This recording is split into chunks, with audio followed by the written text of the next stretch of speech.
Steve Hilton is out in front. Sheriff Bianco is out in front. Colin Berg, I don't know how you did it. You got 100,000 people following you and commenting on Facebook. I mean, there are people that have got some really strong momentum. I don't even know if I'm one of them. But I also, to be completely honest, and to be an asshole, because no one's going to say these things, there are people on this call that I wouldn't hire. I wouldn't hire. There are people that have representatives here on this call, and quite honestly, I wouldn't hire them to run a fucking popsicle stand, let alone work for the executive branch in the government. David Collenberg, the Department of Water and Agriculture, I think you could bring back small to mid-level farming in a way that would be unprecedented. I also think you could consider an LG pick. You know what I mean? Getting, our British Fox News host to run with a homemade American soil farmer might be an interesting look. I'm also not out on Sheriff Bianco. I think there's a lot of good things about Sheriff Bianco. And I think that if Sheriff Bianco ran for governor and, Steve, you're, like I said, you're a little bit new to the ship here in California. And I love you, brother. I would love to have the media spotlight coming with you into Sacramento. But maybe that's LG, and you pay your dues for 4 years or 8 years, and then you step into the governor's office. I have no stake. I love Steve Hilton because he shows up when I ask him to show up.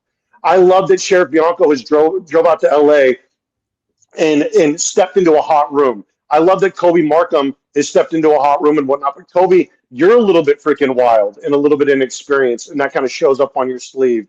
And when you talk about government, it's kind of clear that you are lacking in some way. So I look at you and maybe run for state assembly.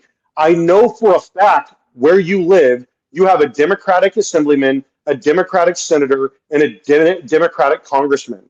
And so I'm looking at you guys, and I don't want to be on a soapbox, but my family is incredibly important to me.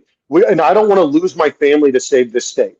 And so, I am working. And so something like this would be great to sort of work as a unit, which is what I've been wanting to do forever. But what I don't want to do is I don't want to have the illusion that we are all in a fucking boy band together. Because after that debate, there are some of you that should have just dropped out in the parking lot. Some of you opened up your mouth and it was so clear you had nothing to say because you're used to talking about politics around the Thanksgiving dinner table, but you don't know what you're talking about when it comes to Sacramento. And so you should have dropped out in the parking lot. Instead, I'm talking out in the parking lot to people that are talking like we're going on a fucking reunion tour together.